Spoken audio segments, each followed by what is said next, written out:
Hospital. Now you see, this is a vegetable soup. In early morning we take a tea and some breakfast.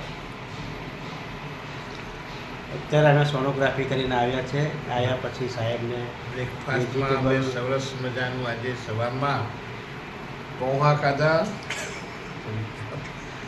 50 ગ્રામ પૌવા હતા, ચા હતી. અત્યારે સરસ મજાનું vegetable soup આપે છે. બપોરમાં સરસ મજાનું લંચ હશે.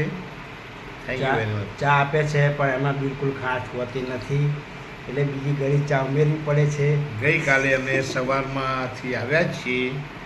સવારમાં એક ચા પીધી, પછી બપોરમાં 50 ગ્રામ સબ્જી અને 50 ગ્રામ દલિયા કોદરી અને બરાબર, લો રોટી કશું નહીં. ત્યાર પછી સાંજે 1 કપ ચા હતી અને 10 ગ્રામ 20 ગ્રામ મમરા હતા. સાંજે જમવામાં એ જ પાછી એવી જ કોદરીની સરસ મજાની 50-60 ગ્રામ જેટલી એ હતી અને એની અંદર સરસ મજાનું શાક હતું, થોડું ફ્લાવરનું 50-60 ગ્રામ જેવું. એ કાલના દિવસમાં આવું ડાયટ હતું. આ સવારમાં 100 ગ્રામ જેવા પૌવા હતા અને એક ચા પીધી છે. અત્યારે વેજીટેબલ સૂપ લઈ રહ્યો છું, પણ ઘણો ફરક પડ્યો છે. Thank you very much. By.